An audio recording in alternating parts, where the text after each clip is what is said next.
जय महाराष्ट्र मित्रांनो, काही अशा पद्धतीचा लोगो तुम्हाला क्रिएट करायचा आहे तर संपूर्ण व्हिडिओ पहा. याची संपूर्ण माहिती आपल्या व्हिडिओमध्ये मी सांगणार आहे.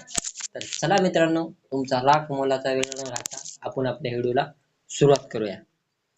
तर सर्वात प्रथम तुम्हाला काय करायचंय, Google वर जायचंय. Google वर गेल्याच्या नंतर इथं वर सर्च करायचंय Google Gemini म्हणून. तर मी सर्च केलेलं आहे, मी त्याच्यावर क्लिक करतो. त्यानंतर खाली काही तुम्हाला अशा पद्धतीचं दिसेल. त्यानंतर त्याच्यावर क्लिक केल्याच्या नंतर इथं प्लसचा आयकॉन दिसेल, त्याच्यावर क्लिक करायचंय आणि गॅलरी मधून तुमचा एक फोटो घ्यायचा आहे. तुम्हाला कुठला पण घेऊ शकता. मी फोटो घेतोय आणि ओके वर क्लिक करायचंय. ओके वर क्लिक केल्याच्या नंतर आपल्या व्हिडिओच्या खाली मी तुम्हाला एक कॅप्शन दिलेला आहे, ते कॉपी करायचंय आणि इथं आणून तुम्हाला पेस्ट करायचंय. पेस्ट केल्याच्या नंतर शेवटला जे आहे, जे तुमच्या मॉडेलचं जे काही नाव असेल ते नाव इथं टाकून घ्यायचंय. तर मी नाव टाकून घेतो, सनी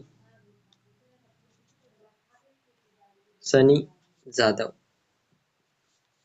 त्यानंतर तुम्हाला वर एक प्लस डाउनलोडचं ऑप्शन दिसते, त्याच्यावर क्लिक करायचं. त्यानंतर तुमचा लोगो काही सेकंदात बनवून रेडी होईल मित्रांनो. तर व्हिडिओ तुम्हाला शेवटपर्यंत बघायचा आणि कसा वाटला ते कमेंट करून नक्की सांगायचं आहे मित्रांनो.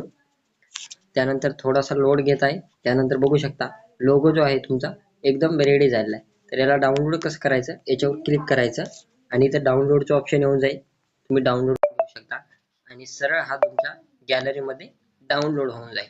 तर चला मित्रांनो, भेटूया अशाच एका नवीन टॉपिकवर पुढच्या व्हिडिओ. तोपर्यंत धन्यवाद.